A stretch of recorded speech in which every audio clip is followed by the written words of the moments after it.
Paix, croissance pour l'Europe.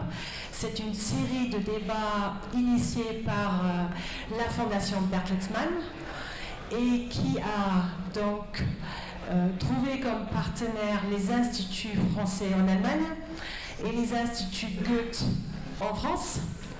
Et c'est dans ce cadre-là que nous avons le plaisir d'accueillir aujourd'hui cette manifestation. Pourquoi aujourd'hui? Parce que nous fêtons à Bordeaux les 50 ans du jumelage avec notre ville partenaire qui est Munich. Un jumelage qui n'est jamais aussi vivant qu'au moment des anniversaires. Voilà. Pourquoi est-ce qu'on le fait à Sciences Po Bordeaux? Parce que nous, on est un partenaire du Goethe Institut du fait d'avoir maintenant, dans la 17e année, une filière franco-allemande entre l'Université de Bordeaux et non pas Munich, mais Stuttgart, parce que les coopérations vont dans tous les sens.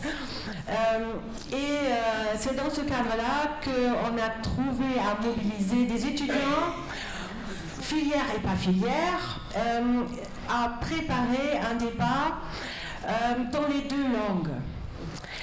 Alors, je vais d'abord vous dire quels vont être les profils des invités.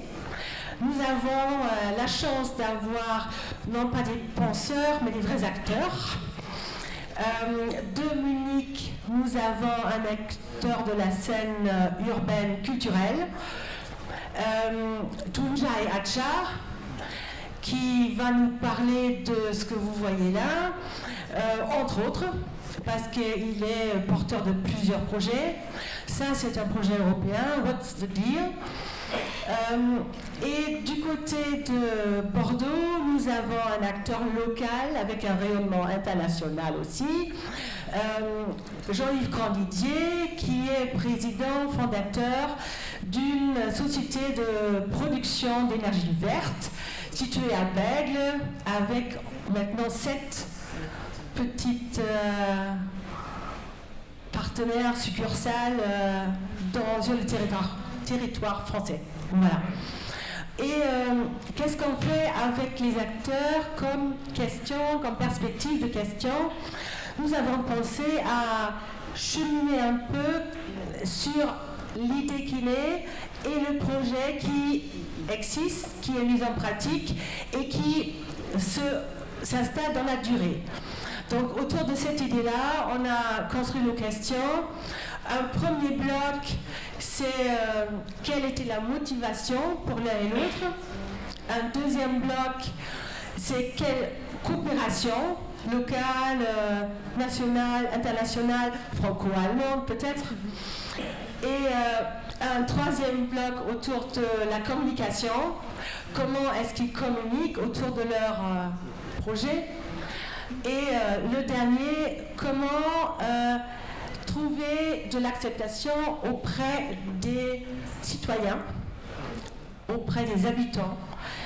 Voilà, autour de ces 4 blocs, les étudiants qui ont fait le groupe de travail ont préparé la question.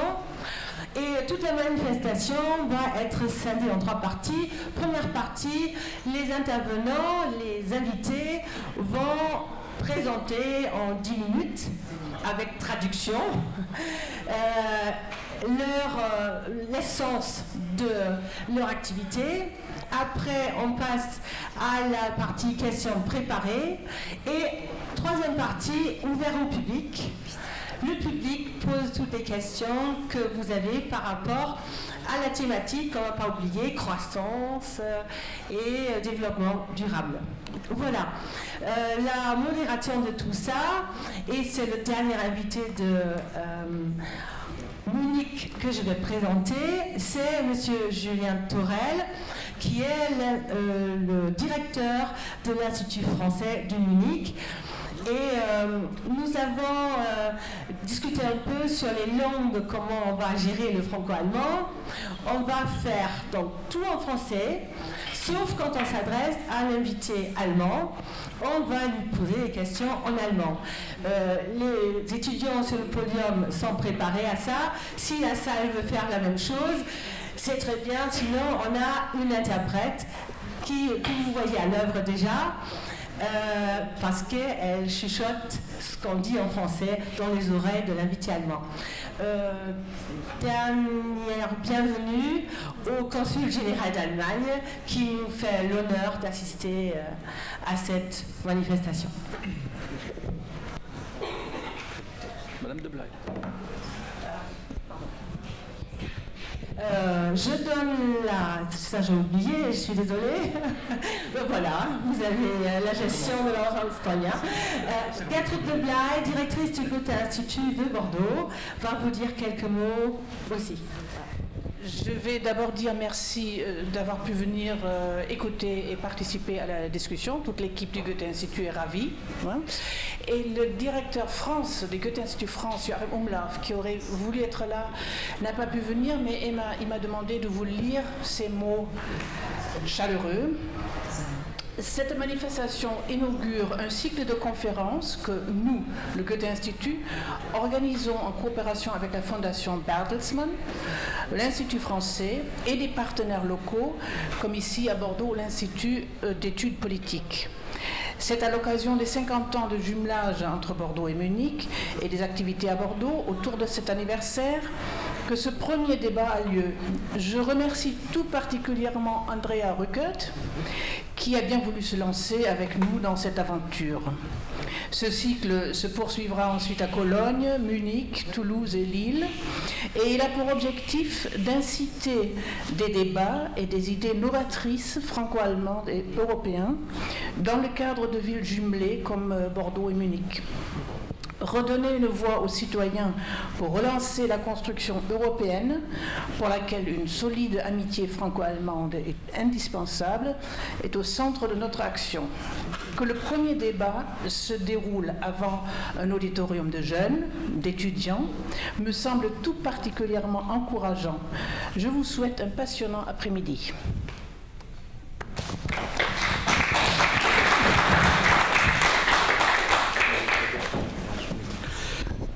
Eh bien, bonjour à toutes et à tous, j'espère que vous m'entendez bien. Je suis ravi, en tant que directeur de l'Institut français de Munich, bien sûr, de participer à ce débat et d'animer les débats. Je vous remercie, Madame Rückert, vous avez fait ma présentation d'introduction, ce qui fait que je suis obligé d'improviser complètement maintenant. Je voudrais juste tout de même dire deux petites choses, peut-être. Tout d'abord, remercier l'Institut Goethe de Bordeaux et Madame de Blaye en particulier pour cette très belle coopération, et sans vous cette manifestation aujourd'hui n'aurait pas eu lieu, sans la coopération de Madame Rückert. Vous l'avez rappelé, cette manifestation aurait été difficilement réalisable sans doute, et je voudrais surtout remercier les jeunes étudiants, les autres publics aussi, Monsieur le Consul Général également, mais remercier en particulier les étudiants d'avoir pris de leur temps déjà en amont de cette manifestation pour se préparer au débat, et ceux qui n'ont pas eu une participation active à cette préparation, d'accepter de venir un vendredi après-midi, après une semaine de cours, pour cette manifestation qui, votre présence en témoigne, est d'un intérêt tout particulier pour vous, qui êtes la jeunesse de l'Europe de demain, les penseurs de demain, et c'est vous qui allez façonner cette Europe, et que dès le départ, vous soyez impliqués dans ces débats qui nous concernent toutes et tous. Je trouve que c'est un formidable signal pour l'Europe, pour la coopération franco-allemande également, à une époque, il est vrai, où si l'on regarde un petit peu les journaux, la presse, on peut parfois être un peu sceptique. Je suis ravi donc de voir cet élan d'enthousiasme, et je vous en remercie. Je ne voudrais pas monopoliser la parole, juste peut-être répéter d'une autre manière ce qui a déjà été dit par Madame de Blaye et Madame Rückert, c'est qu'effectivement cette année, Bordeaux et Munich fêtent le 50e anniversaire de leur jumelage.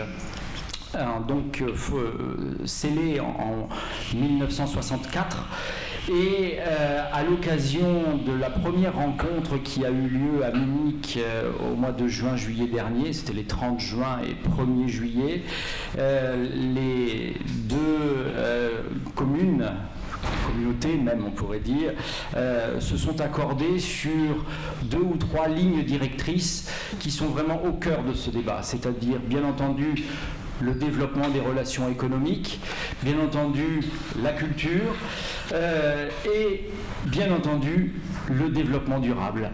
Et c'est la raison pour laquelle le débat qui a lieu aujourd'hui prend tout son sens, c'est-à-dire que, vous l'avez déjà dit, Madame Ruckert, nous avons 2 intervenants, M. Tunkayacha qui a fait le déplacement spécialement de Munich ce matin, et M. Jean-Yves Grandidier, qui lui est le local de l'étape, je dirais, qui ont des profils... Je suis venu en vélo. Et vous êtes venu en vélo, donc on est exactement dans la tendance. Pour donc traiter de cette question, je disais, vous avez 2 profils totalement différents. D'un côté, ici, à ma gauche, un entrepreneur. À ma droite, ce qu'on peut appeler un Kulturschaffender, on dit en allemand, un créateur de culture, si vous voulez. En tout cas, quelqu'un qui est très engagé dans les milieux culturels, qui est directeur de nombreux projets dans le domaine culturel, qui se définit lui-même à la fois comme musicien, comme Netzwerker, je ne sais pas comment on dirait en français, pardon, un réseauteur, un créateur de réseau, exactement, merci beaucoup, un gastronome également, je crois de manière générale un artiste, et qui lui s'occupe plus particulièrement de culture urbaine. Donc, je ne vais pas m'appesantir, je vais laisser la parole à nos 2 spécialistes qui ont en commun d'avoir une passion, un engagement très fort au service de l'environnement, et donc dans 2 domaines très différents. C'est eux qui pourront le mieux en parler. Je vous laisse la parole. Je commence peut-être par M. Grandidier, président de Valorem, ça a déjà été dit, qui va nous parler de son activité.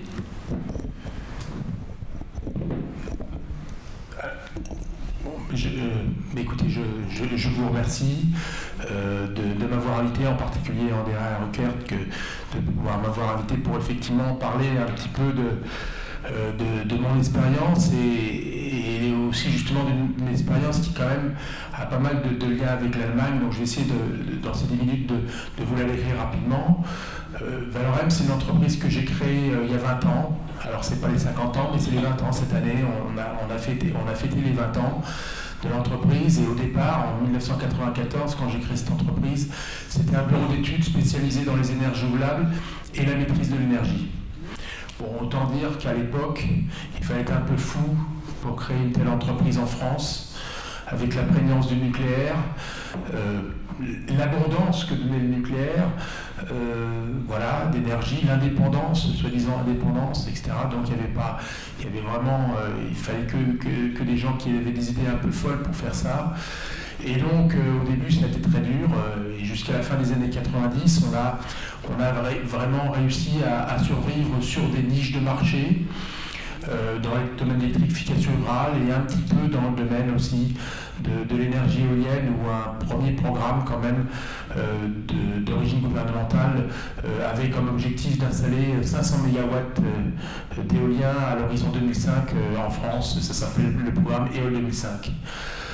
Donc 2 ans après la création de l'entreprise, j'ai créé avec un certain nombre de pionniers de l'éolien français à l'époque l'association professionnelle de l'éolien aujourd'hui qui existe toujours, qui s'appelle France Énergie Éolienne, et donc qui pendant la fin des années 90, à côté de faire vivre mon petit bureau d'études, eh bien, je passais une bonne partie de mon temps à faire le lobbying auprès des pouvoirs publics pour arriver à mettre en place le cadre de développement de l'éolien que l'on a en particulier depuis 2001, avec ce qu'on appelle l'arrêté tarifaire ou le feed-in tarif qu'on a en fait promu par un arrêté en juin 2001. Alors, je dirais que j'étais un peu la cheville ouvrière de ces tarifs, et là c'est déjà une première expérience avec l'Allemagne, puisque j'avais vendu un projet à des Allemands dans le sud de la France, un projet éolien, Et j'en avais profité pour tirer les verres du nez à mes amis allemands, mes partenaires allemands, qui se sont prêtés d'ailleurs tout à fait à la chose, hein, parce que ça les intéressait, pour savoir comment les Allemands avaient mis en place justement ces structures de tarifs d'achat d'électricité, d'obligations d'achat en Allemagne, et pour essayer effectivement de faire un peu la même chose côté français, ce qui m'a permis ensuite d'être la cheville ouvrière pour la profession vis-à-vis des pouvoirs publics de la mise en place de ces tarifs, et qui a abouti donc, comme je disais, en juin 2001. Voilà, donc à partir du moment où on a eu les tarifs en place, je dirais que mon modèle d'affaires, on va parler français, mon business model, c'est un peu plus précisé, et jusqu'en fin des années 90 jusqu'à l'année 2007, j'avais un modèle d'affaires dans mon bureau d'études à ce moment-là de développeur. Alors qu'est-ce que c'est un développeur? C'est quelqu'un qui va faire toutes les études, hein, on était bureau d'études au départ, qui permettent d'obtenir les autorisations pour construire et exploiter des installations. Dans notre cas, c'était principalement de l'éolien, donc pour pouvoir construire et exploiter des installations éoliennes, donc obtenir les permis de construire, les raccordements réseau, signer tous les engagements fonciers pour pouvoir y installer les éoliennes. Voilà, tout ça c'est le développement, et c'est toutes ces études qui permettent de faire les autorisations, d'obtenir les autorisations pour construire et exploiter ensuite. Et donc là aussi, un premier échange avec l'Allemagne, puisque un de mes premiers clients en tant que développeur, avec qui j'ai signé un contrat cadre en 2001, ça a été l'entreprise, alors ça ne s'appelait pas comme ça à l'époque, ça s'appelait RWE, hein. Enfin ça ne s'appelait pas RWE, ça s'appelle RWE aujourd'hui, donc qui est une des deux grandes utilities allemandes avec E.ON, hein, donc fournisseur d'électricité. Et c'est un partenariat qu'on a fait pendant 10 ans, hein, donc jusqu'en 2011, année à laquelle ils ont revendu leurs actifs éoliens qu'ils avaient en France, qu'on leur avait développés ou en cours de développement. Et donc c'est à partir de ce moment-là que ce partenariat a pris fin.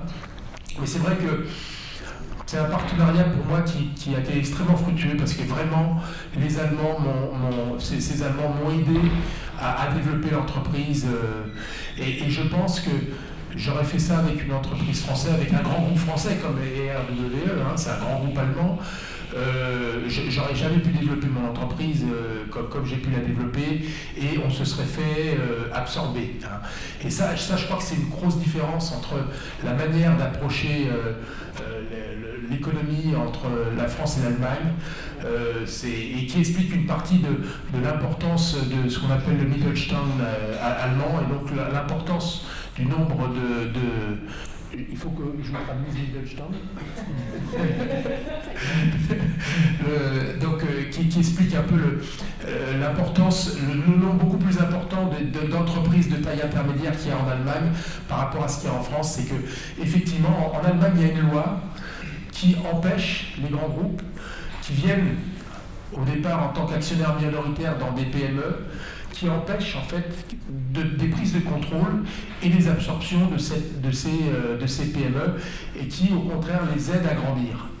Et effectivement, moi j'ai eu la chance de bénéficier de cette mentalité, parce qu'en fait c'est une loi, mais derrière ça transpirait, ou ça perspirait en termes de mentalité, et effectivement moi ces partenaires-là m'ont fortement accompagné, et je n'ai pas subi ce qu'a pu subir quand même un de mes partenaires, mes collègues pionniers avec moi au niveau du vent en France, la Compagnie du Vent, qui a vu une prise de contrôle de son entreprise en 2007 par GDF Suez, et qui aujourd'hui s'est fait complètement absorber, s'est fait sortir, et donc voilà. Bon, et là on voit que vraiment les deux différences d'approche entre la France et l'Allemagne, elle est significative, et ça explique une bonne partie des choses, des différences aujourd'hui en termes de développement économique entre les deux pays. C'est le fait qu'en France, il y a des grands groupes qui sont très efficaces, très compétents, mais qui ont tendance à ne voir la PME que pour l'absorber et pas pour l'aider à grandir.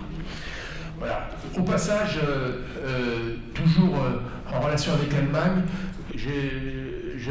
en 2005, dans mes fonctions syndicales, là, en tant que président de France Énergie Éolienne, donc l'association professionnelle d'éolien, j'ai créé, avec mon confrère allemand, donc du BWE, donc l'association allemande des producteurs éoliens, on a créé le bureau de coordination franco-allemand des énergies renouvelables, non pas des énergies renouvelables, à l'époque c'était de l'énergie éolienne.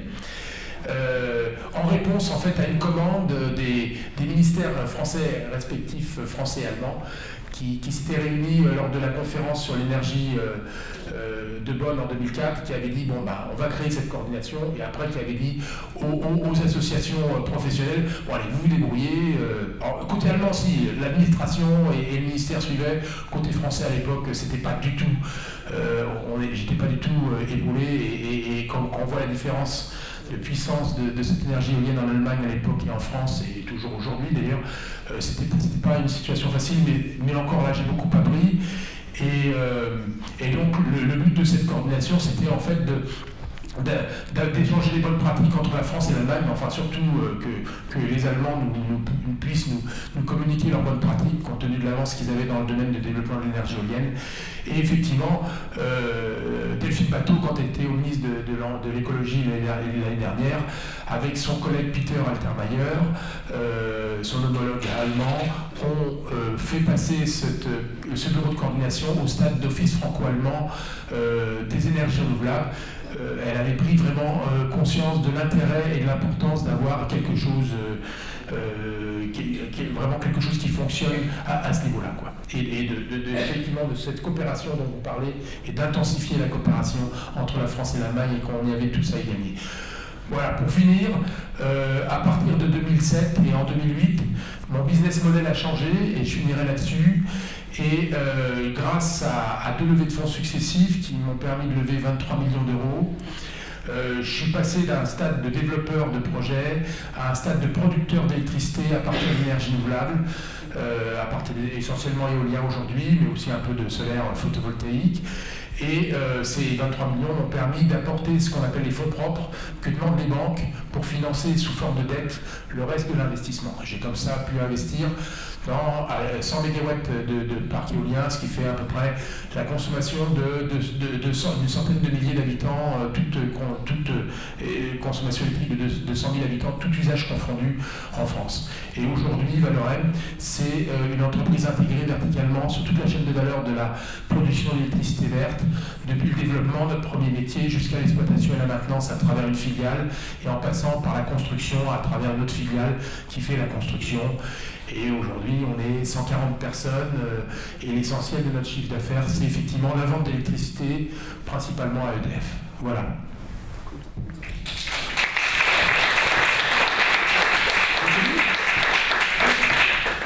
Double chapeau, non seulement pour cet exposé aussi concis que précis, que brillant et éclairant, que pour le respect du timing, puisqu'à 10 secondes près, nous étions à 10 minutes.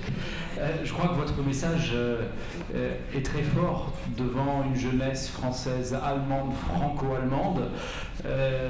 Au travers de cette expérience de 20 années, vous montrez à ces jeunes tous les bienfaits de la coopération pratique franco-allemande qui vous a, vous, si je vous ai bien compris, beaucoup aidé dans votre parcours, bien entendu, tout en considérant les différences qu'il peut y avoir dans l'approche de l'éolien en France, en Allemagne, des potentiels différents entre l'un et l'autre. En tout cas, à titre personnel, je voudrais presque vous dire merci pour ce beau message que vous transmettez à nos jeunes qui ont besoin justement d'avoir cet espoir.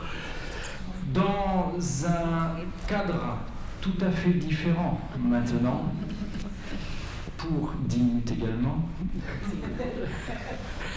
et je mets un peu de pression avec le chronomètre juste devant. Je donne la parole à M. Hatchard de Munich qui va lui nous parler de culture urbaine, des projets qu'il a montés, comme je le disais tout à l'heure, donc dans un cadre complètement différent, une expérience complètement différente aussi. Pardon, je vous laisse la parole. Ja, herzlich willkommen und ich bin sehr erfreut, hier zu sein und hier sprechen zu dürfen. Ich möchte ein Projekt vorstellen, an dem ich gerade beteiligt bin. Es ist ein EU-gefördertes Projekt Das mache ich zusammen mit meinem Kulturverein und dem Kulturreferat der Landeshauptstadt München zusammen. Das Projekt heißt What's the Deal? Dieser Titel stammt von mir. Und im Grunde genommen sind da sehr viele Fragen beinhaltet, wie man sich vorstellen kann. Vor allem aber... vor allem geht es bei der Fragestellung auch um die momentanen Herausforderungen, denen sich die Menschheitsgesellschaft gerade gegenüber sieht. Sauf si tout le monde est germanophobe dans la salle également. Non. Donc. Les images. Il faut la salut. One, two. Donc, bienvenue, merci de me permettre aujourd'hui de parler devant vous. Je voudrais vous parler aujourd'hui notamment d'un projet actuel que je suis en train de mener avec la ville, mon association culturelle que j'ai créée et le département culturel de la mairie de Munich. C'est un projet qui est subventionné par l'Union européenne. C'est un projet qui s'appelle What's the Deal? Je vous en parlerai plus en détail, mais qui a trait à beaucoup de questions qui aujourd'hui sont d'actualité. Notamment en ce qui concerne les défis actuels qui se présentent à l'humanité, à la société aujourd'hui, la société contemporaine. Ich beginne im globalen Kontext. Da geht es um Sachen wie die Komplexität der globalen Marktwirtschaft, zunehmende Urbanisierung der Welt, Bevölkerungswachstum und große dynamische Umwälzungsprozesse, die einhergehen mit Migrationsprozessen. Und es geht um die proportional steigende Wertigkeit unserer natürlichen Ressourcen und die große Gefahr ihrer Bedrohung und Dezimierung durch unkontrollierte Nutzung. Permettez-moi peut-être de partir d'un cadre général dans lequel j'évolue. Il y a les facteurs clés qui sont, ou les questions clés que je me pose et qui touchent mon projet. C'est la complexité de l'économie du marché de plus en plus mondialisée, l'urbanisation croissante du monde dans un cadre d'une évolution démographique, les processus de changement très dynamiques des sociétés qui sont liées aussi à des grands flux migratoires, de là aussi où en découlent les valeurs croissantes de manière proportionnelle de nos ressources naturelles et le danger qui découle de leur raréfication par les besoins non contrôlés et surtout leur utilisation non contrôlée dans le cadre d'une pensée parfois réduite à l'instantanéité et non pas la durabilité. Nun kommen wir vom Globalen zum Lokalen. Für mich war die Fragestellung, wie kann man das ins Bewusstsein der Menschen langfristig bringen? Und die Antwort habe ich darin gesehen, dass aus meiner eigenen Erfahrung heraus, als ich ein junger Mensch war, dass man versuchen muss, junge Menschen anzusprechen, um in ihnen ein Bewusstsein zu fördern, was diese Fragen betrifft. Donc maintenant, je décline ceci à échelle locale, c'est-à-dire comment puis-je arriver à pérenniser cette pensée, à pérenniser une certaine prise de conscience des dangers qui nous guettent. Et lorsque j'étais jeune, je me suis dit, si je veux pérenniser quelque chose, il faut que je m'adresse aux jeunes justement pour qu'il y ait cette prise de conscience de la prégnance et de l'importance de ces questions. Deswegen nannte ich das Projekt What's the Deal? Denn das kommt aus der Umgangssprache und bedeutet so viel wie was ist los, aber gleichzeitig steckt darin auch die Frage nach dem Deal, nämlich nach dem Deal mit mir selbst, nach dem Deal mit der Gesellschaft, der Deal mit meiner Umwelt und natürlich auch der Deal im wirtschaftlichen Sinne. Darin steckt alles, was mit unserem Konsumverhalten heutzutage zu tun hat. J'ai nommé mon projet What's the Deal? What's the Deal? Ça relève du registre familier de la langue anglaise. Moi, ce que je tenais surtout, c'était d'avoir ce mot deal dans ce titre, parce qu'il s'agit là, effectivement, d'une affaire, d'un contrat passé avec moi, d'un contrat passé avec la société, avec l'environnement et bien évidemment aussi avec l'économie, parce que c'est un aspect qui, bien évidemment, a son importance.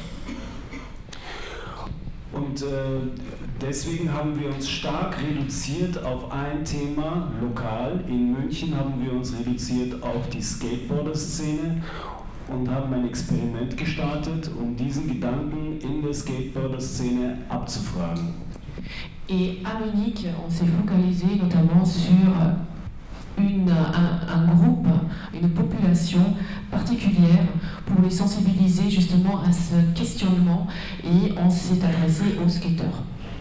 Wir haben eine nomadische Skulptur geschaffen, die modular, flexibel aufbaubar ist und wo alle Teile eigentlich aus Müll bestehen, nämlich aus Restholz. On a créé une sculpture nomade, modulaire, qui consiste en des matériaux de récupération, en fait, qui sont des déchets. Und wir bewegen uns damit auch in den öffentlichen Raum an verschiedene Stellen in der Stadt und bauen diese Skulptur jedes Mal von neuem auf in einer neuen Struktur und Form. Nous évoluons avec cette sculpture dans l'espace public. À chaque fois, nous remontons notre sculpture de manière différente et modulaire. Donc, nous recréons à chaque fois cette sculpture. Wir ermöglichen somit eine Art Eigenentwicklung, eine neue Entwicklung und fördern die Erfahrung eines neuen kulturellen Impulses und versuchen uns und unser Publikum, unser Klientel zu inspirieren.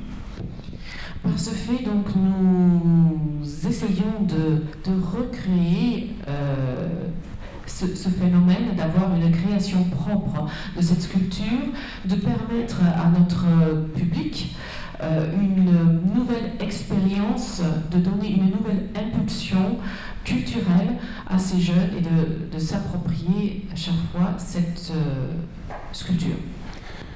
Und versuchen damit, Fragen in den Raum zu stellen, die richtigen Fragen zur richtigen Zeit. Und die Fragen betreffen nicht nur Nachhaltigkeit im Sinne eines Produktionsprozesses, sondern auch soziale Nachhaltigkeit, gesellschaftliche Nachhaltigkeit, Nachhaltigkeit im Umgang mit unserer menschlichen Gesellschaft. Nous essayons dans ce cadre-là de lancer, d'impulser un questionnement dans notre public, non seulement un questionnement, c'est-à-dire la bonne question au bon moment, c'est ce que nous visons. Le sujet, c'est la durabilité, mais la durabilité non uniquement dans le sens de la production, d'une productivité, mais durabilité aussi sous un point de vue social, sociétal et humain, dans le sens de la société humaine, de l'humanité. Dieser Container zum Beispiel, den Sie da sehen, war eigentlich auch Müll, der hatte einen Brandschaden. Den haben wir auch eigentlich mehr oder weniger umsonst bekommen. Wir haben ihn renoviert und nutzen ihn als Behältnis für die Module unserer Skulptur. Ce que vous voyez ici, ce conteneur, en fait ça aussi c'est de la récupération. Il était parti à la poubelle puisqu'il avait brûlé et nous l'avons eu gracieusement. Et aujourd'hui il nous sert comme conteneur, comme récipient pour stocker nos modules, notre sculpture. Und wir versuchen in diesem Projekt die bildende Kunst, die Kreativ- und Skateboarder-Szene zusammenzubringen mit dem übergeordneten nachhaltigen Gedanken. Et aujourd'hui, nous essayons de réunir les plasticiens, donc les arts plastiques, les créatifs et les skateurs, justement sous cette égide, sur cette pensée, sur cette réflexion autour de la durabilité. C'est tout.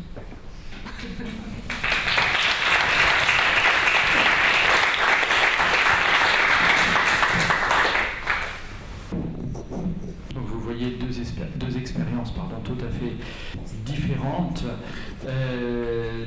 avec des objectifs différents a priori, mais un même état d'esprit qui est toujours celui de se poser la question de la position de l'être humain dans son environnement propre et dans son environnement global. Peut-être est-ce qu'on peut revenir par une vidéo qui a été préparée et que M. Kourovski est prêt à nous montrer et qui vous permettra peut-être de concrétiser aussi en images le projet What's the Deal. M. Kourovski, vous êtes à la manette. Donc cette vidéo, elle a été enregistrée il y a à peine une semaine et elle montre Sébastien Dorel qui est le responsable du skatepark de Bordeaux et il parle exactement des mêmes sujets dont vient de parler notre ami Munichois. L'intelligence de penser à l'écologie, à l'entretien de la planète et à développer des projets qui sont dans l'axe de l'écologie, ces choses-là. Et donc ils ont pensé, en voyant les bâtiments qui existaient déjà, que ce lieu pouvait être un skatepark, puisqu'il y a peu de pylônes à l'intérieur, et que finalement il s'y prêtait bien, et qu'à Bordeaux on n'avait pas de skatepark. Donc ça nous a permis à la communauté skate à Bordeaux de créer un skatepark indoor, mais pas un skatepark UCPA totalement aseptisé, un skatepark qui fait aussi un peu dans l'esprit de l'écologie, du changement qui est aujourd'hui mondial sur la planète, puisque beaucoup de gens ont pris conscience des enjeux climatiques, des enjeux du changement, les besoins de changement, les demandes qu'il y a, les virages progressifs qui se fait. Donc il y a beaucoup de gens qui suivent et qui sont dans ce mouvement déjà et qui sont partis dans ce mouvement-là. On a des contacts internationaux par exemple sur la construction du DIY, du béton, des choses comme ça qu'on fait nous-mêmes. Puisque dans le monde entier, il y a des communautés comme nous qui font du skate et qui fabriquent leurs propres spots. Et donc, on a des connexions qui se font avec des gens comme ça. Sur Bordeaux, on a aussi des connexions qui se font avec des skateurs. Ce qu'on a réussi à créer aussi en ville, filmer des vidéos de nuit ou avec des esthétiques un peu différentes de l'esthétique tout le temps californienne, des choses comme ça. Finalement nous gâte parce qu'on en mange trop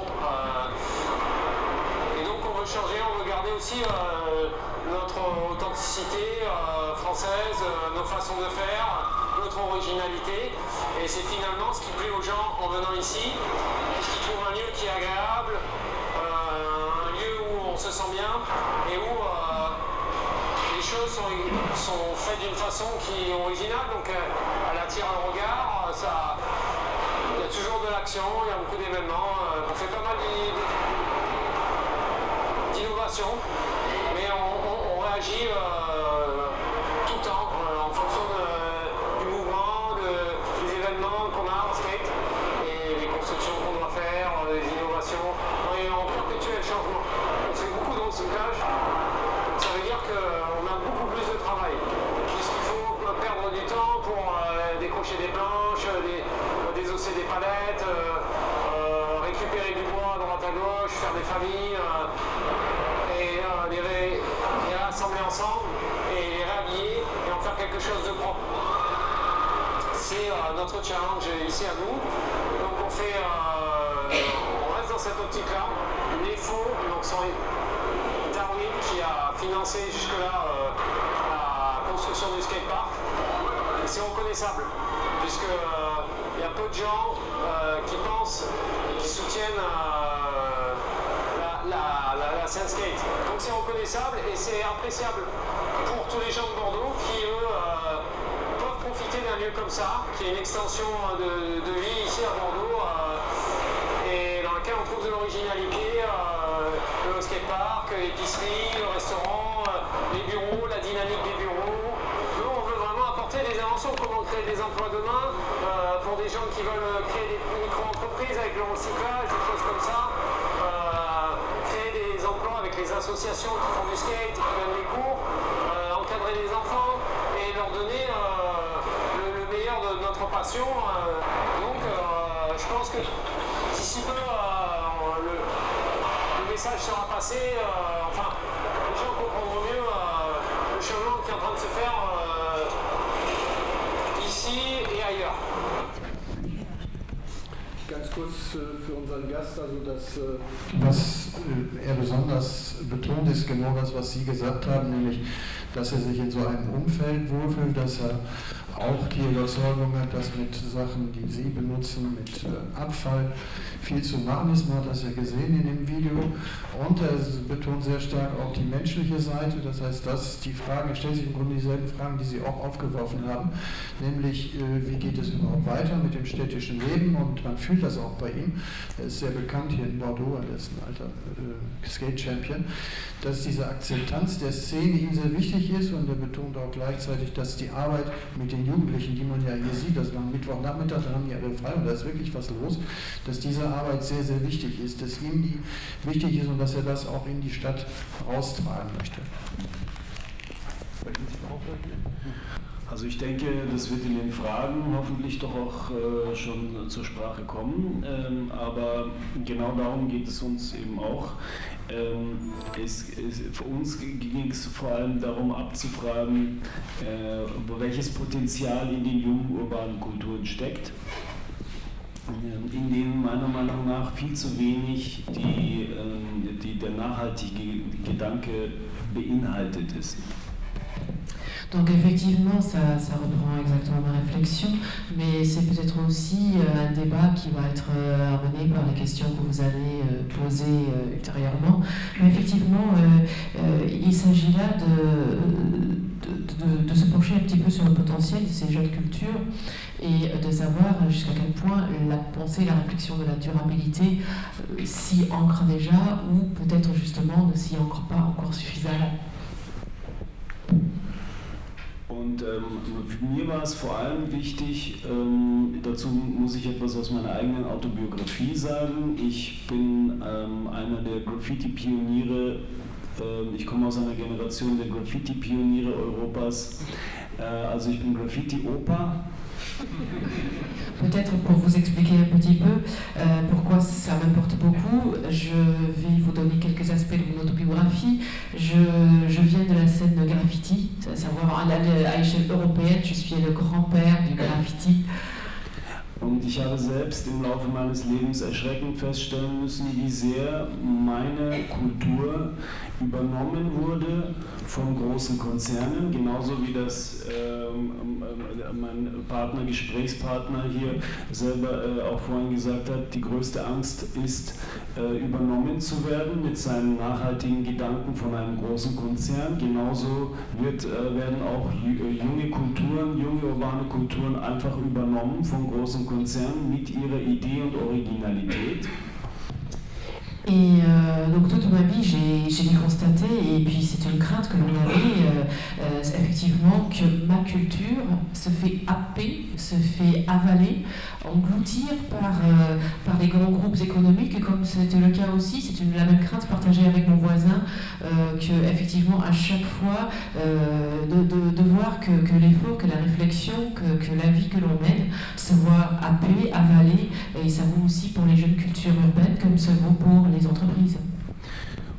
Und ich finde, für eine gesunde Gesellschaft ist es notwendig, eine selbstbewusste junge Generation zu haben. Und die kann man nur haben, wenn man ihnen genug Raum und Platz lässt für ihre eigenen Ideen und ihre eigene Authentizität. Das ist für mich auch ein großes Stück Nachhaltigkeit. Et pour moi, il est important pour une société saine, c'est que l'on dispose d'une jeune génération qui a de la confiance en elle et qui a suffisamment d'espace pour développer, pour caresser ses idées propres, pour développer son authenticité. Et cela aussi comporte les idées de durabilité. Et cette jeune génération, elle s'est penchée avant la manifestation d'aujourd'hui, elle a réfléchi à la problématique qui nous est posée et a pu, encadré par Mme Ruckert, ici à Sciences Po Bordeaux, préparer un certain nombre de questions que vous souhaitiez absolument poser aux deux référentes de ce jour. Il y a Hannah, Angélie, Judith ou Judith? En français, Judith et Louis. C'est pas évident sur le papier. Hein. Je vous laisse la parole pour poser la question. Enfin, la question, parce que je crois que vous en avez posé, en tout cas préparé beaucoup. Je sais que vous avez aussi procédé à des coupes parce qu'il y en avait beaucoup trop. Mais je crois que nos deux invités du jour sont impatients d'entendre vos questions et surtout d'y répondre. Merci beaucoup. En fait, on change un petit peu le planning parce que moi, j'étais censée commencer à vous poser des questions sur votre motivation. On fait ça après parce que vu qu'on a vu le vidéo maintenant et pas la fin, je commence avec une question à messieurs que je traduis tout de suite. Parce que comme on a vu dans la vidéo, l'approche de Darwin se différencie quand même beaucoup de celle de Wotz-le-Deal par le fait que les skateurs à Bordeaux ont construit eux-mêmes leur espace dans la périphérie de la ville. Et vous, par contre, vous prenez l'espace public et vous exposez les jeunes dans l'espace public dans toute la ville. Donc, est-ce que juste spontanément, même si vous n'y étiez pas encore personnellement, vous voyez déjà des différences ou des points communs des deux cultures de skateurs dans les deux villes? Excusez-moi pour la faturation, mais on refait le point avec le début après, mais ça va avec le vidéo. Ja, es ist tatsächlich so. Der Ansatz bei Darwin ist natürlich ein anderer. Bei Darwin sind es Leute, die im Skateboard verhaftet sind, die von dort kommen, ausschließlich, denke ich mal. Bei uns ist es ein Kunst- und Kulturprojekt. Ich bin selber kein Skateboarder. Wir arbeiten aber zusammen mit einem bildenden Künstler. Wir arbeiten zusammen mit Leuten wie Sepp Dorrell in München auch und gleichzeitig aber auch mit jemandem wie mir, der eher ein Theoretiker ist, möchte ich schon fast sagen, in dem Zusammenhang. Das heißt, wir haben mehrere Komponenten. Effectivement, la démarche de Darwin diverge de la nôtre. Si j'ai bien vu, ils sont chez Darwin, pratiquement tous les participants, les parties prenantes sont issus de la scène un petit peu urbanistique et notamment skater. Pratiquement exclusivement, pendant que chez nous, effectivement à Munich, c'est plutôt une combinaison de gens de différents bords. C'est vraiment un projet artistique et culturel. Moi personnellement, je ne suis pas skateur, mais nous travaillons avec un artiste plasticien et moi dans le lot où je suis coopérant dans la mesure où je suis un petit peu le théoricien de la chose. Donc c'est une démarche un petit peu multicouche. Und wir hätten uns tatsächlich auch einen anderen Bereich aussuchen können. Es hätte auch die Biker-Szene sein können, es hätte die Graffiti-Szene sein können oder irgendeine andere Perspektive. Uns war es wichtig, exemplarisch, beispielhaft uns einer Szene zuzuwenden.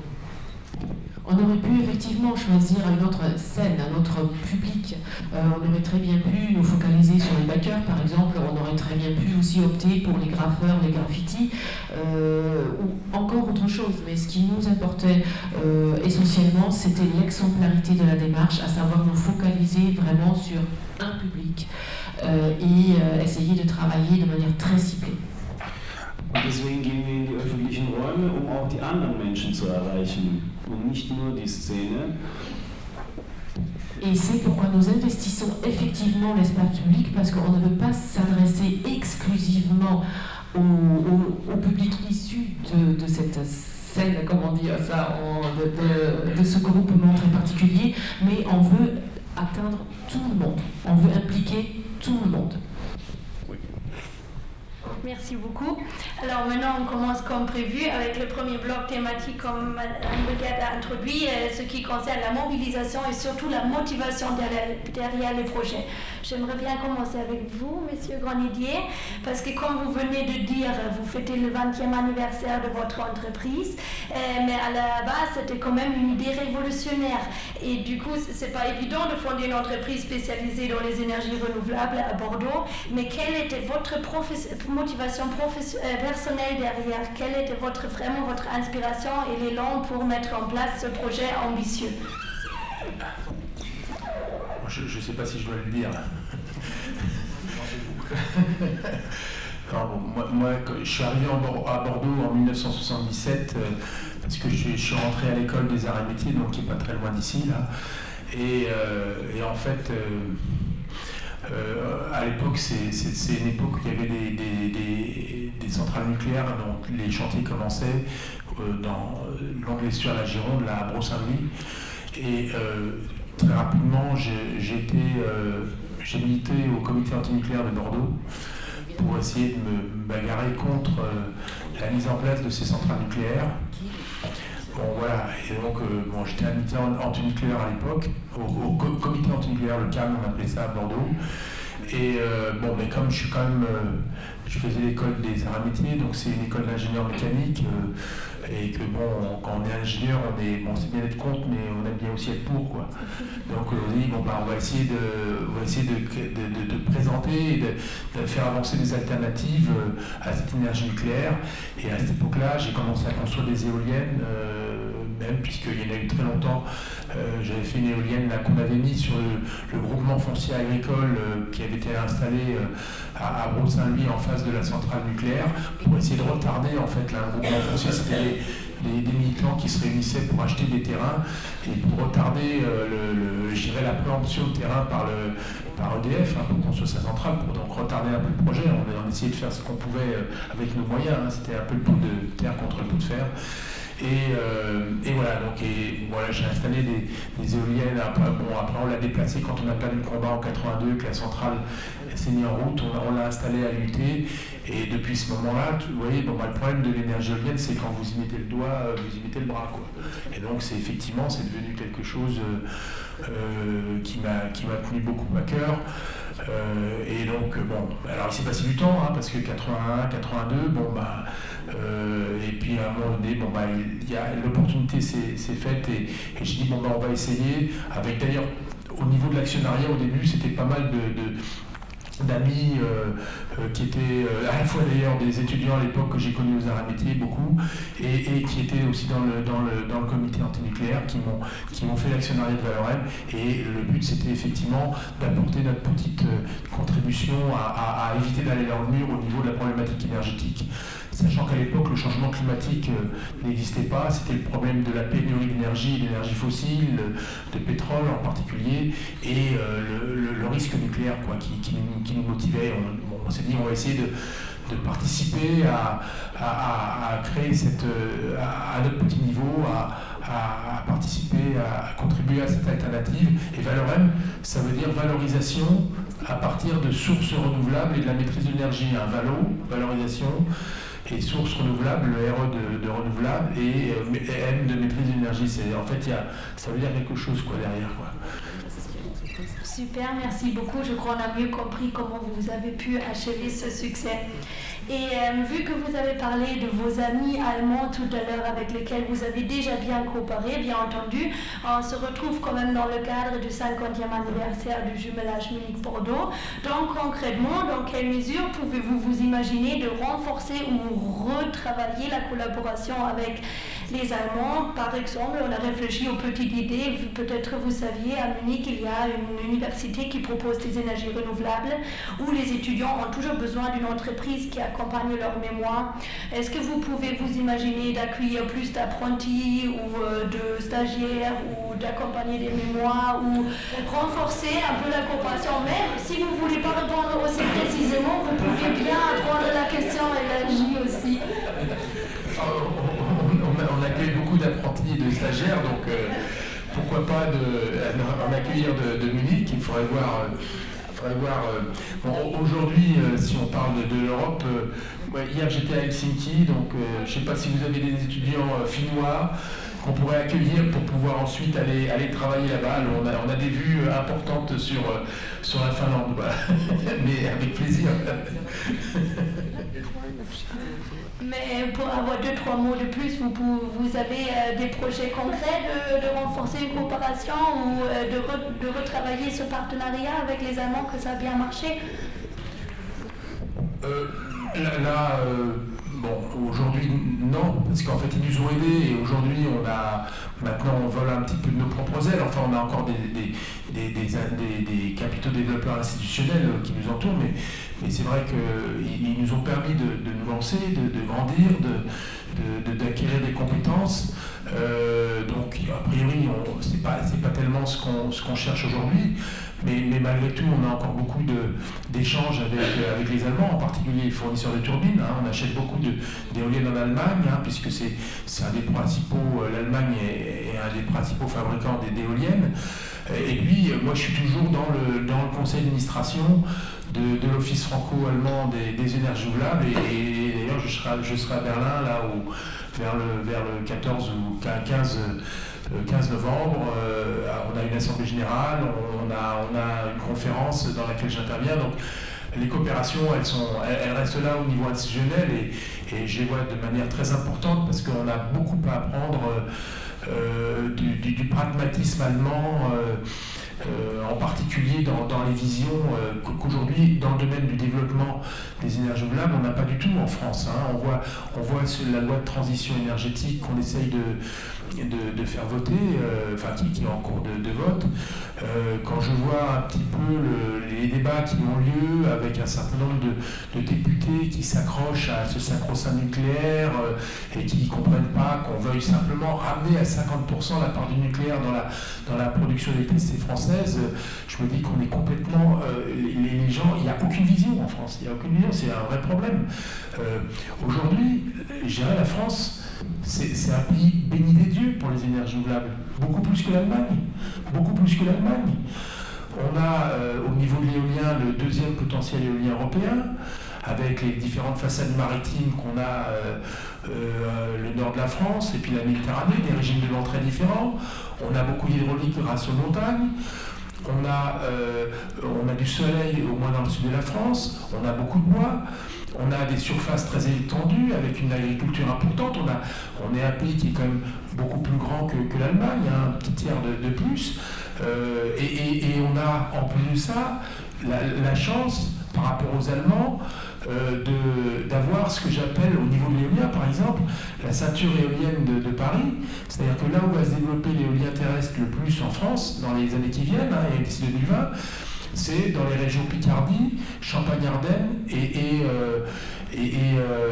le centre, c'est-à-dire c'est ce que j'appelle la ceinture éolienne de Paris en fait. Et on n'a pas du tout, sachant que Paris est le plus grand centre consommateur de France, il n'y a pas besoin de tirer des gros réseaux pour pouvoir, à partir de cette production éolienne, alimenter ce grand centre consommateur qu'est Paris. En Allemagne, ils ont une position complètement différente, avec toute la production éolienne qui est au nord, et les centres urbains et industriels qui sont au sud, Stuttgart, Munich. Et aujourd'hui, le gros problème de l'Allemagne, c'est qu'ils sont obligés ils sont en train d'essayer de mettre en place un projet d'une très grande ligne très haute tension pour pouvoir rapatrier cette énergie, parce qu'actuellement, vu tout le développement qu'il y a eu de l'éolien en Allemagne et en Allemagne du Nord, il y a des éoliennes qui sont de plus en plus arrêtées, de plus en plus longtemps dans le cours de l'année. On n'a pas ces problèmes-là en France. La transition énergétique d'un point de vue du développement des réseaux, en particulier en Allemagne, ça va coûter le développement de réseaux en Allemagne, puisque moi, avec l'Office franco-allemand, on suit toutes ces choses-là, ça va coûter 30 milliards d'euros. En France, le développement de réseaux pour pouvoir y mettre les énergies là, ça va coûter 3 milliards d'euros. Donc là, bien sûr qu'il faut qu'on la renforce, parce qu'aujourd'hui en Europe, c'est l'Allemagne qui donne le là, l'Europe qui ensuite fait des directives qui suivent ce que l'Allemagne dit, et nous, la France, qui effectivement sommes la dernière roue du carrosse et qui faisons des lois pour appliquer les directives européennes. Donc on a effectivement besoin de renforcer ces coopérations, parce qu'en France, malheureusement, on ne connaît pas du tout notre potentiel, on ne connaît pas du tout notre avantage, et qui sont innombrables. C'est un vrai gâchis. Merci beaucoup. Donc c'est à nous de renforcer comme nouvelle génération la coopération. Maintenant on passe à M. Tongai Acha. Alors, je vous le dis en allemand d'abord. Vom Archäologiestudium über Street Art zu Nachhaltigkeit. Woher stammt Ihre persönliche Inspiration, Ihr Elan, Ihre Motivation hinter Ihrem Projekt, das Sie vorgestellt haben oder auch im Allgemeinen, sich so einzusetzen? En français, pardon. Des études d'archéologie par la culture urbaine jusqu'à la durabilité. D'où vient votre inspiration, motivation ou votre élan personnel derrière le projet présenté, mais aussi en général pour tous les projets mis en place? Ich mochte es schon immer, Dinge zu tun, die die Mehrheit nicht tut. Ich weiß nicht warum. Daraus resultierte eine gewisse Anpassungsschwierigkeit und ich habe schon früh angefangen, meine eigenen Felder zu finden, in denen ich mich betätige und auch meine eigenen Inspirationsquellen und habe mich sehr früh auf eine, wie soll ich sagen, auf eine nicht gerade geradlinige Karrierewanderung eingelassen. Und habe da wahnsinnig viele interessante Erfahrungen gemacht, die mich auf diesen Weg gebracht haben und bin jetzt überzeugt, dass ich für mich instinktiv das Richtige gewählt habe und aus diesen ganzen Erfahrungen, die ich auf meinem bisherigen Lebensweg gemacht habe, kommt dieses Bewusstsein zustande eigentlich. Donc effectivement, je n'ai bizarrement jamais aimé de faire ce que tout le monde fait. Et donc c'est peut-être dû à une difficulté, une incapacité d'adaptation et j'ai toujours aimé d'explorer mes propres champs d'activité, de trouver mes propres sources d'inspiration et j'avais très tôt déjà opté pour une carrière non linéaire. Ça c'était un prérequis et de par les expériences intéressantes et enrichissantes que j'ai pu faire au cours de cette carrière, j'ai réussi aujourd'hui par instant, j'ose dire, de me dire que j'ai bien fait de ce que j'ai fait et ces expériences m'ont mené un petit peu, m'ont motivé aussi pour mon vécu, pour faire ce que j'ai fait. Ich hatte oft die Gelegenheit, die Dinge von außen zu betrachten und nicht aus dem Zentrum heraus. Parce que souvent j'ai pu regarder les choses de l'extérieur et non pas de l'intérieur. Vielen Dank. Letzte Frage, bevor wir zum nächsten Block kommen, weil ich sehe, die Zeit ist schon fortgeschritten. Wie Sie ja bei Ihrer Vorstellung sehr gut erwähnt haben, geht es Ihnen ja vor allem um die Vermittlung von Werten, von verschiedensten Werten, von Nachhaltigkeit bis Ethik, bis sozialer Gerechtigkeit und so weiter. Es wäre für uns interessant zu wissen, inwiefern Sie es wirklich schaffen, den Jugendlichen durch Projekte wie What's the Deal eben nicht nur einen kostenlosen Skatepark zu präsentieren, sondern wirklich diese Fragen und dieses Bewusstsein, das Sie fördern möchten, zu bringen. Und Doppelfrage, inwiefern ciblieren Sie deswegen Ihr Publikum? Inwiefern suchen Sie Ihr Publikum aus? Ist die Arbeit quasi mit Personen aus unterschiedlichen Kulturen bzw. mit verschiedenen Identitäten somit ein Schlüssel für Ihren Erfolg oder ist das Nebensache? Wie suchen Sie die Zielgruppe aus und wie erreichen Sie die Wertevermittlung? En français. Comme il a dit dans la présentation, il s'agit vraiment de transmettre des valeurs importantes et globales, comme la durabilité, l'égalité sociale, etc., la remise en question. Mais comment est-ce qu'il arrive, avec des projets comme présentés, de vraiment transmettre des valeurs et non seulement présenter un skatepark gratuit aux jeunes? Et est-ce que ça passe par une cible? Donc est-ce qu'il cible vraiment des jeunes avec des cultures différentes ou des multiples identités? Ou comment on fait de transmettre des telles valeurs globales avec un projet tellement concret? Ja, das ist tatsächlich schwierig. Es ist schwierig, Menschen das zu vermitteln. Es ist auch ein hoher Anspruch. Vielleicht ist es auch nicht meine Aufgabe, bewusst vermitteln zu müssen, sondern ich glaube eher an eine subtile Vermittlung. Also ich versuche schon, die Leute auch an ihrer Motivation zu kriegen erst einmal. Denn zuerst einmal geht es ums Spielen. Es geht um etwas Aufregendes, ein Erlebnis, ein Abenteuer. Und wenn sich aus diesem Abenteuer ein nachhaltiges Bewusstsein entwickelt, dann können wir alle froh sein. Aber es ist sehr, sehr schwierig. Effectivement, c'est très difficile. Je sais très bien que c'est très exigeant comme objectif que je me suis déterminé. Mais en fait, je crois que je ne veux pas forcément obtenir ou être un intermédiaire direct. Moi, ma démarche peut-être, c'est faire naître une certaine conviction. C'est une démarche plus subtile. Je veux appeler à la motivation, à l'auto-motivation des gens, parce que ma démarche initialement, c'est le jeu. C'est une démarche plus ludique, et par le truchement de cette démarche ludique, de ce jeu, qui donnera, j'espère du moins, à ces jeunes quelque chose d'une expérience passionnante, de les faire vivre une aventure. Je veux créer cette prise je veux impulser cette prise de conscience pour après peut-être la pérenniser. Oui. Aber ich glaube daran, denn mein Bewusstsein hat sich in dieser Form entwickelt, also ist es möglich. Aber spielen effectivement, mais moi j'y crois profondément parce que moi, ma prise de conscience s'est faite comme ça, de manière ludique, donc je pense que c'est effectivement possible. Aber Kultur, Identität und Hintergrund spielt bei der Zielgruppe keine Rolle. Culture, identité ou arrière-plan ne jouent aucun rôle dans le cible. Ich glaube, dieses Thema wird zu sehr überreizt, deswegen klammere ich das einfach mal aus. Es geht einfach nur um den Menschen. Je pense que c'est un sujet qui aujourd'hui a trop d'importance. Il est surpondéré. Pour moi, ce qui m'importe, c'est effectivement l'être humain.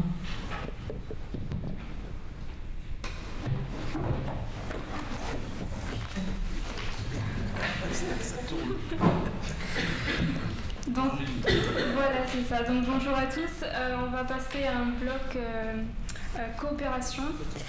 Donc, ma première question s'adresse à vous, Monsieur Grandidier. Donc, vous avez beaucoup parlé et insisté sur la coopération entre les pays, etc.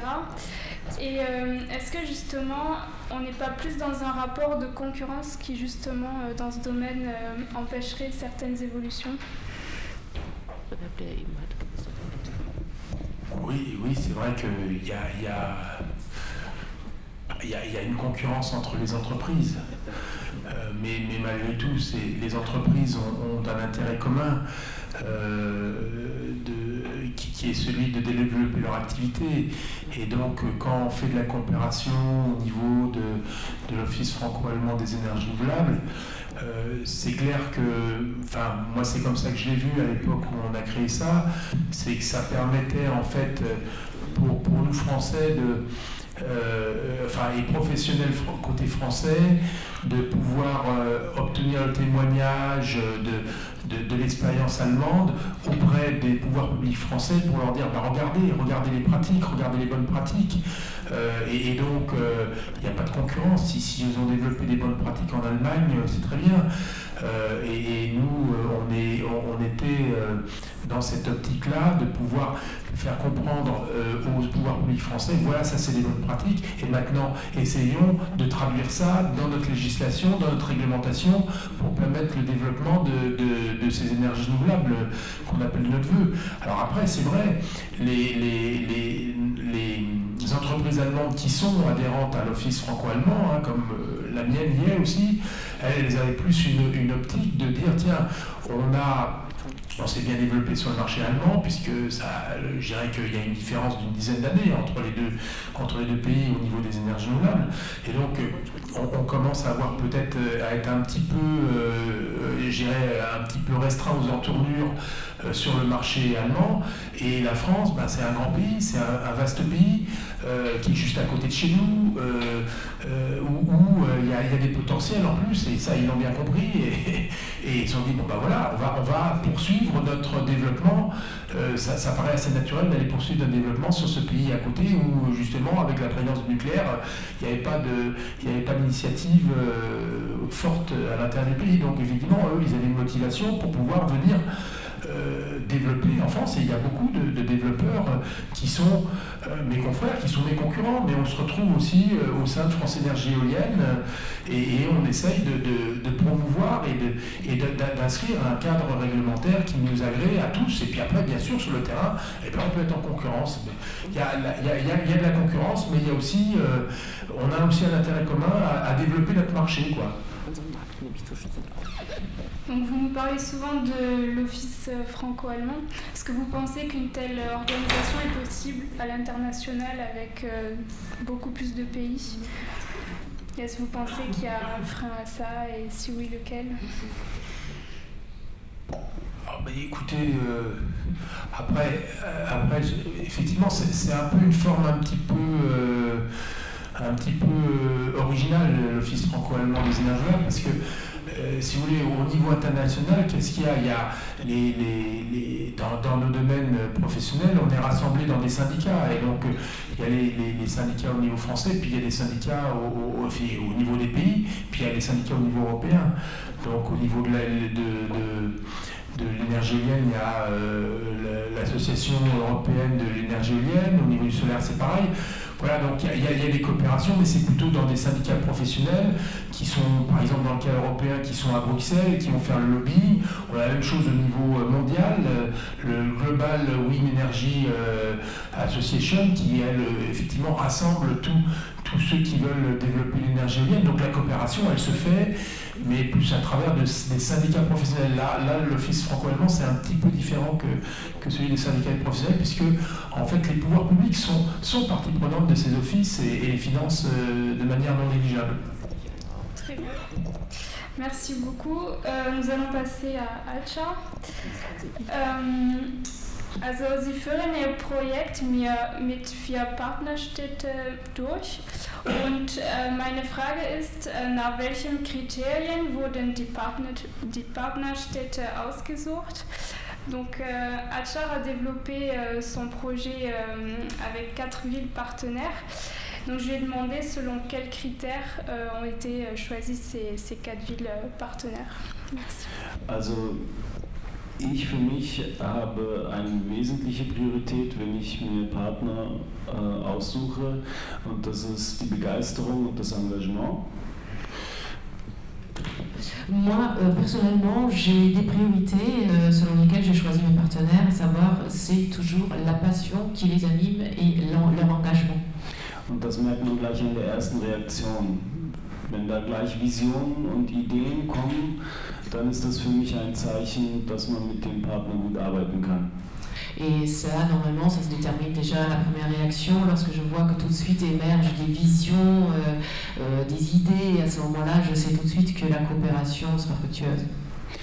Aber für das Kulturreferat der Landeshauptstadt München, das ja unser großer Kooperationspartner in München in diesem Projekt ist, gilt da natürlich auch ein anderes Kriterium, nämlich das der finanziellen Machbarkeit. Das heißt, es müssen schon auch potente Partner sein, denn das ist ein EU-Projekt, das ist ein großes Budget. Mais comme je l'avais dit, nous coopérons quand même aussi avec le département culturel de la ville de Munich, donc de la mairie, qui a un autre critère qui a son importance, à savoir la faisabilité financière du projet. Et c'est-à-dire que le partenaire que l'on va choisir, ça doit quand même quelqu'un qui a le potentiel nécessaire pour supporter financièrement ce projet, parce qu'il est quand même subventionné par l'Union européenne et c'est quand même un projet d'envergure. Nach diesen beiden Kriterien fiel es uns nicht sehr schwer, unsere Partner zu finden. Et au regard de ces 2 critères, il était assez aisé de choisir nos partenaires. D'accord. Und ist eine weitere Kooperation geplant? Sehr gerne mit Bordeaux. Also wir haben auch schon den Vertreter von dem Darwin-Projekt haben wir eingeladen, der war schon in München, und wir haben ihn in Ljubljana bei einem Treffen der Kooperationspartner zu Gast gehabt, Sylvain Bafti. Und da hatten wir auch sehr viele gemeinsame Ideen. Aber im Grunde genommen ist das natürlich eben auch eine Sache des politischen Willens der großen Institutionen, die an so einem Projekt beteiligt sein müssen. Und dafür war die Zeit wahrscheinlich zu kurzfristig. Vielleicht muss man da mittel- bis langfristig ein weiteres Projekt anlegen. Effectivement, quant à la question d'une coopération ou de d'autres partenaires de coopération, bien évidemment, si Bordeaux se présente, nous ne sommes pas du tout contre. Au contraire, nous avons déjà eu des contacts avec les représentants de Darwin, bien évidemment. Ils sont venus à Munich, on a eu des entretiens avec les parties prenantes, on a bien vu qu'il y a maintes idées qui sont partagées, mais bien évidemment, pour mener à bien un tel projet, il faut une volonté politique. Des parties prenantes qui s'appliquent, et pour l'instant peut-être c'était une question de délai trop court pour une phase préparatoire, mais il faut peut-être à moyen voire long terme mieux préparer cet échange, mais oui, pourquoi pas. Ich war schon in Kontakt mit Sepp Dorel, und einer unserer Akteure in München war schon im Darwin-Projekt zu Gast. Also die Kontakte bestehen schon längst. Donc moi personnellement j'ai été en contact avec Sepp Dorel, puis lui aussi, bon, on a déjà des contacts bilatéraux qui sont en cours, mais bon, c'est en émergence. Très bien, je vous remercie. Je vais laisser la place à mes camarades. Donc on va passer maintenant à la partie communication avec Yehudit.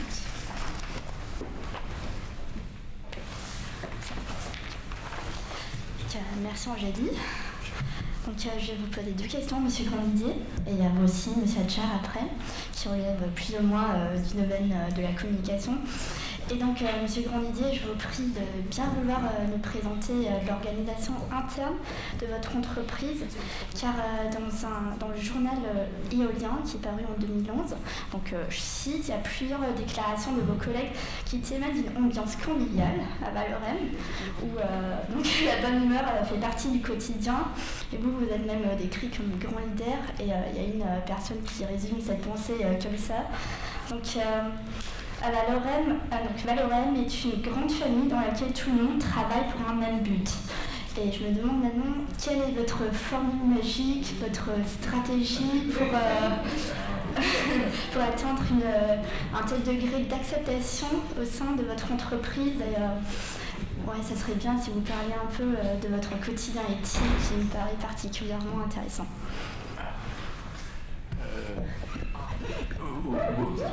C'est une bonne question. C'est vrai qu'au départ, j'ai fait cette entreprise pour essayer d'apporter notre petite pierre au développement des énergies renouvelables. Et c'est vrai que finalement, l'essence de l'entreprise, on s'est aperçu, mais un peu sans le vouloir, que c'était aussi effectivement d'avoir au sein de l'entreprise, je dirais, créer un objet un peu socialement un peu non identifié, quoi, qui, bon, d'après ce qu'on nous a dit, parce qu'il y a effectivement des gens qui sont un peu penchés dessus, moi ça part, si vous voulez, d'un certain nombre de principes de départ. C'est que quand même, on passe quand même pas mal de temps dans sa vie au travail, 8 heures par jour. Et si on doit passer ces 8 heures-là à se faire chier, excusez-moi l'expression, c'est pas la peine, quoi. Donc à partir de ce moment-là, c'était effectivement que l'idée quand même de base, c'était de se dire il faut que les gens, pendant les 8 heures qu'ils passent dans l'entreprise, il faut qu'ils s'épanouissent, quoi.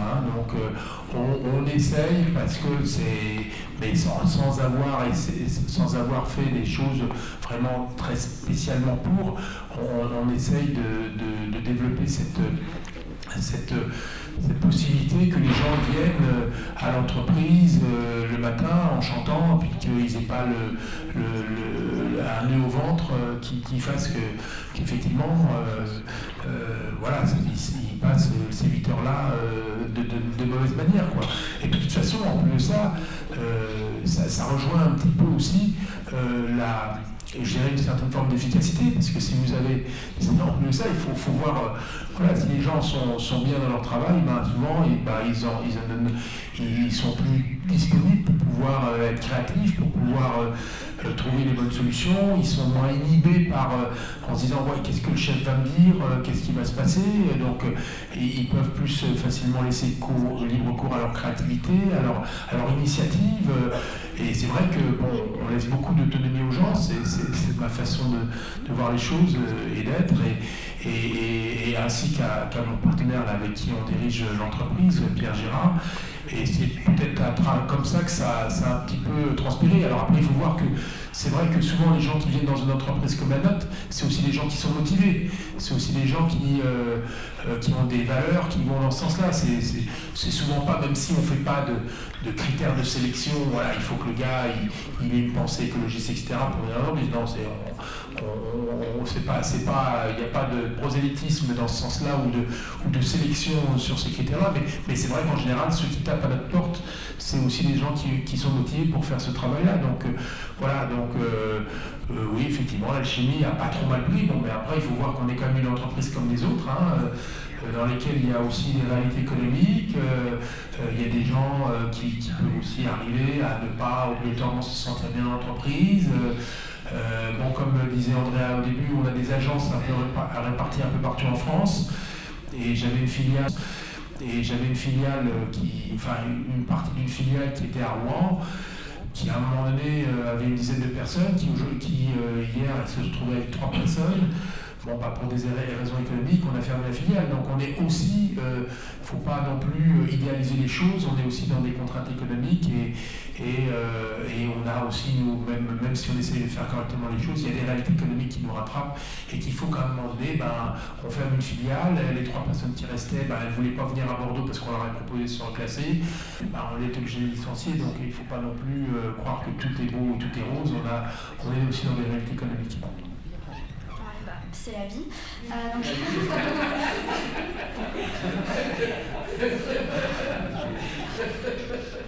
C'est la dernière question. Un peu plus technique peut-être. On va passer de la communication interne à la communication externe. Est-ce que vous avez un pôle de communication qui gère l'image de Valorem? Et comment travaille-t-il?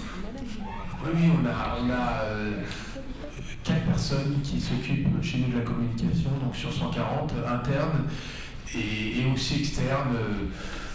Peut-être qu'on est pas mal centré sur l'interne. Il faudrait qu'on se développe un peu plus à l'externe. Alors au niveau aussi qui fait partie un peu de la communication, c'est les sponsoring. Et on a au moment où, alors bon, ça c'est une histoire assez locale, vous connaissez l'Union Bordeaux-Bègles, peut-être, l'équipe de rugby de professionnels qui est à Bordeaux, là, moi, mon entreprise, elle est sur Bègles, elle est sur la commune de Bègles depuis le début. Et il y a quelques temps, il y a 4-5 ans, Noël, ma mère m'a appelé, m'a demandé, écoute, le président de l'Union Bordeaux-Bègles, Laurent Marty, ils étaient en division 2 là à l'époque, en Pro D2 comme on dit, il voulait jeter l'éponge et il m'a appelé en disant voilà, est-ce que tu peux pas venir sponsoriser le club? Et parce que c'était le club de Bègles, et parce que effectivement, si vous connaissez un peu Bègles, c'est quand même une commune avec des vraies identités, il y a une vraie identité à Bègles, c'est vraiment un esprit de village, et certainement que le rugby n'est pas étranger, et comme moi je travaille là depuis 20 ans, et j'aime beaucoup ce contexte béglais pour travailler. J'ai dit oui, on va soutenir pour que Laurent Marty ne jette pas l'éponge, le président, et que le club continue. C'était en mars de je ne sais plus quelle année, il y a 4-5 ans, et on a mis donc un ticket pendant 2 ans. On a dit voilà, on vous soutient, on s'engage, et en juin de l'année suivante, il est remonté en top 14. Donc voilà, Valorem, c'est l'énergie du bébé. Bon, et puis après, une fois qu'on a fait notre boulot et qu'ils sont en top 14, ils peuvent trouver effectivement des gens pour se faire sponsoriser. Quand même, Bordeaux, c'est une grande ville, il n'y a pas de raison qu'ils ne puissent pas trouver des gens pour se faire sponsoriser. Et maintenant, aujourd'hui, on sponsorise plutôt un skipper médocain qui s'appelle Lalo Rouquayrol et qui a construit un bateau très performant, un trimaran très performant dans le Médoc avec les technologies en matériaux composites du Médoc.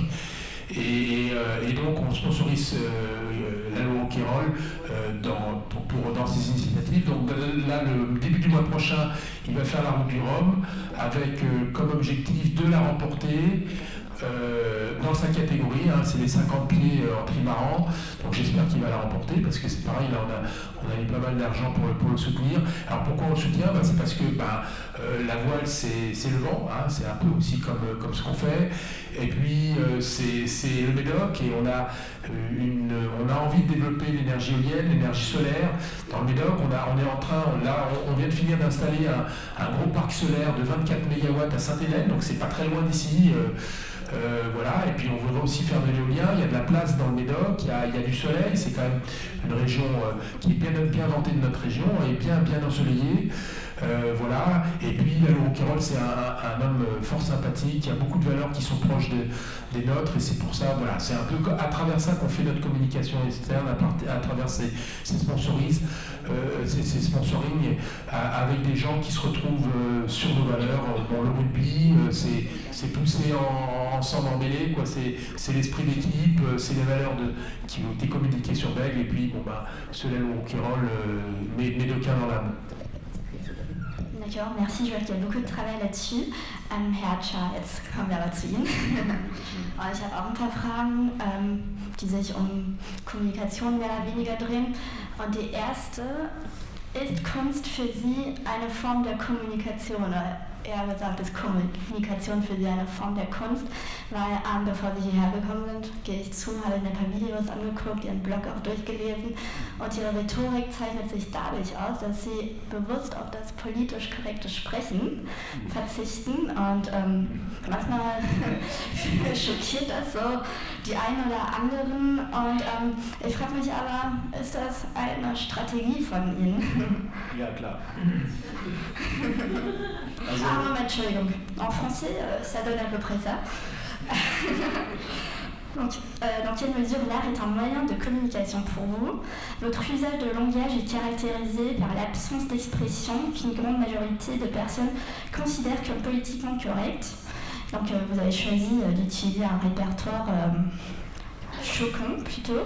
Et ce qui nous intéresse dans ce contexte, c'est si par là vous poursuivez une stratégie concrète. Ja, also ich betrachte meinen Blog schon als eine Art aktivistische Kunstplattform. Das heißt, wenn ich dort politisch unkorrekt rede, dann ist das schon auch eine künstlerische Strategie, so kann man das schon nennen. Das trenne ich jedoch von diesem Projekt, also den Luxus gönne ich mir, dass ich wirklich versuche,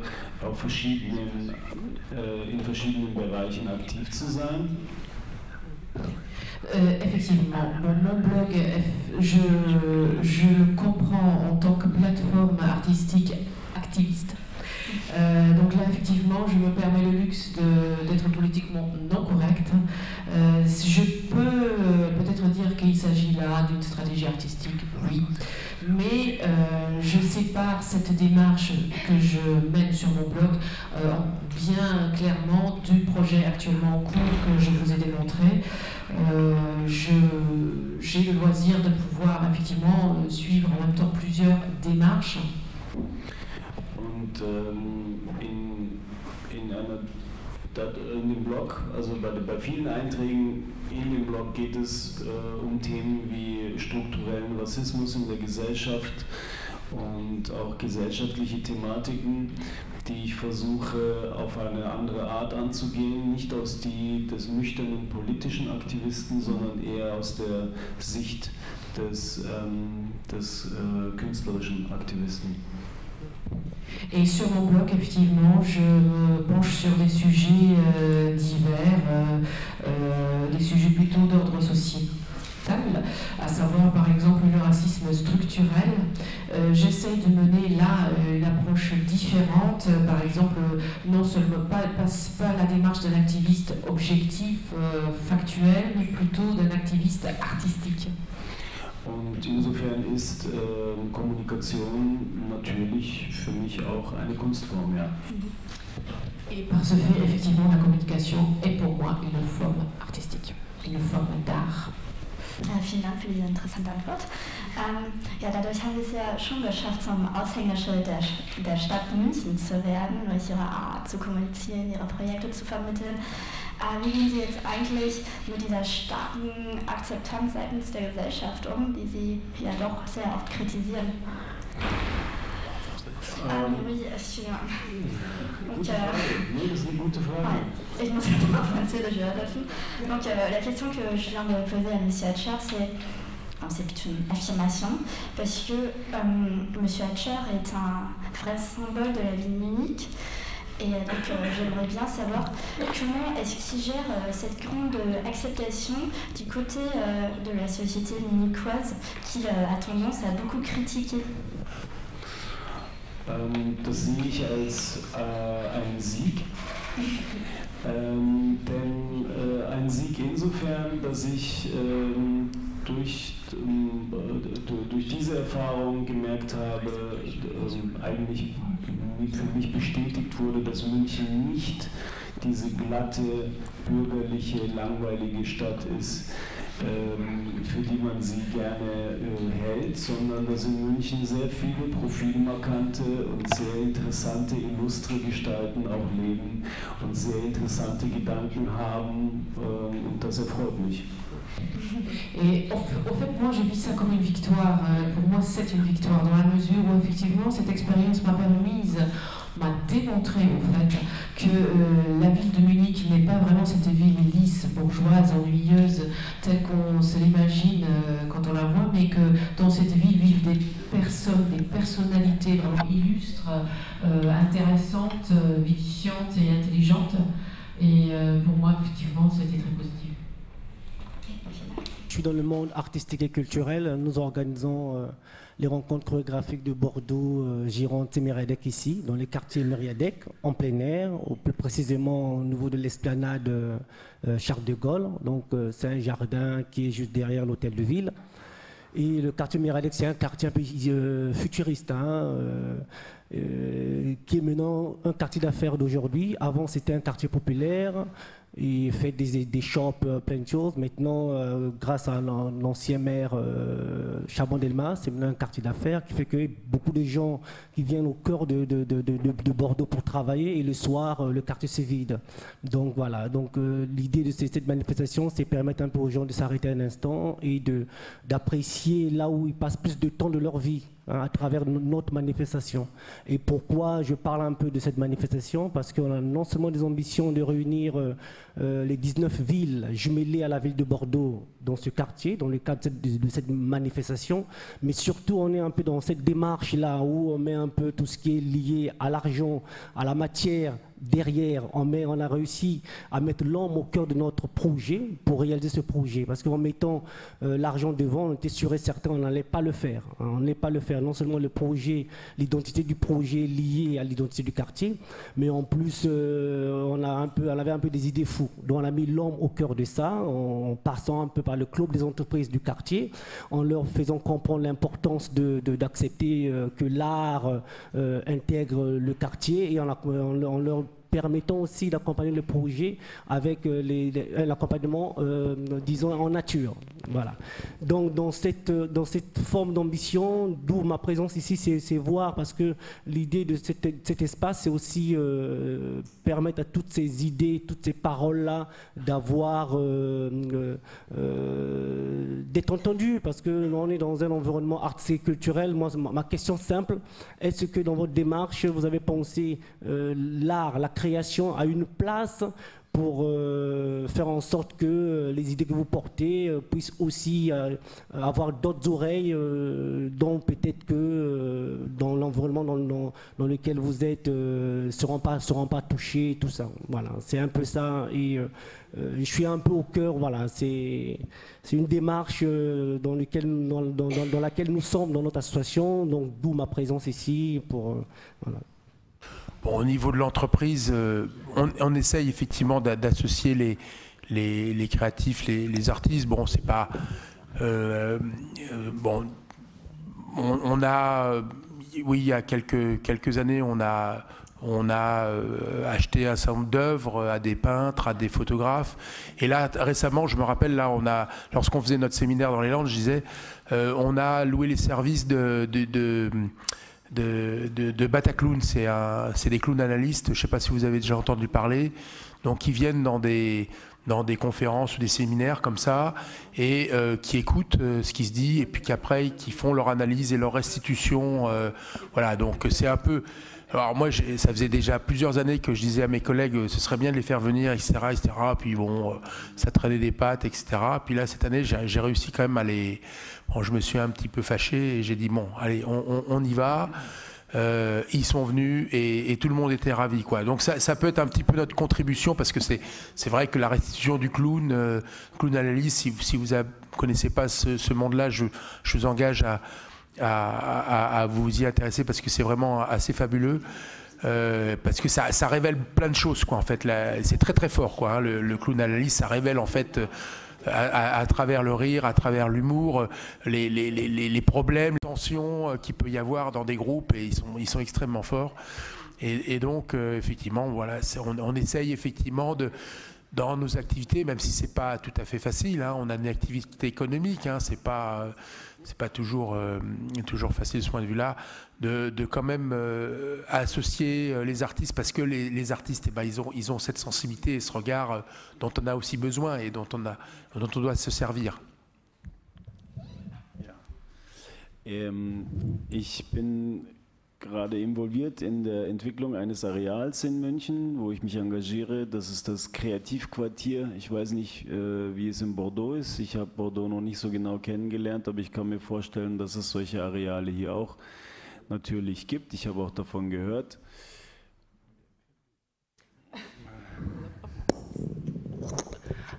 Moi personnellement, je suis en train de m'occuper d'un projet à Munich qui concerne un quartier créatif. Ça s'appelle Creative Quartier, comme ça. Je ne sais pas. Bon, j'ai entendu dire quand même effectivement que ça existait aussi à Bordeaux. Und in München ist es so, dass Aspekte der Hochkultur immer sehr reich subventioniert werden, aber die sogenannte Subkultur, für mich existiert diese Trennung nicht so scharf. Für viele existiert sie, muss dann immer gucken, wo sie bleibt. Und so einen Kampf liefern wir auch gerade in München. Ich denke, das hat auch etwas mit einer gesellschaftlichen Akzeptanz dieses Themas zu tun. Und ich denke, den Kampf kämpft man besonders in der jetzigen Zeit überall auf der Welt, wo die Immobilienpreise so hoch steigen, dass sie auch Künstler nicht mehr leisten können. Und ich denke, das ist auch ein ganz, ganz wichtiger Kampf, den man tagtäglich führen sollte und den Sie sicherlich auch mittragen. Ich denke, da geht es auch um ein gewisses gesellschaftliches Bewusstsein. Momentan gibt es so populäre Begriffe. Zum Beispiel in Deutschland sagt man nicht mehr Kreativität, Kultur, Musik, sondern man sagt Kreativwirtschaft, Kulturwirtschaft, Musikwirtschaft. Und das stört mich schon ein bisschen, es wird alles so verwirtschaftlicht, aber ich gebe mein Bestes, man muss Allianzen schmieden, glaube ich.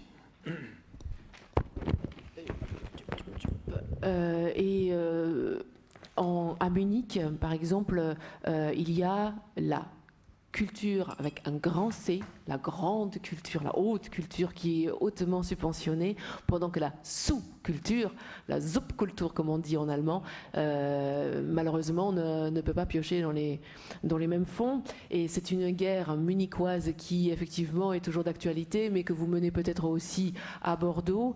Moi personnellement, je ne fais pas cette différenciation entre les formes culturelles, mais peut-être ça a trait aussi à une certaine acceptabilité sociétale de ces différentes formes de culture, mais c'est un combat qui fait partie un petit peu de notre quotidien, de par le fait aussi que le prix de l'immobilier est en train d'exploser.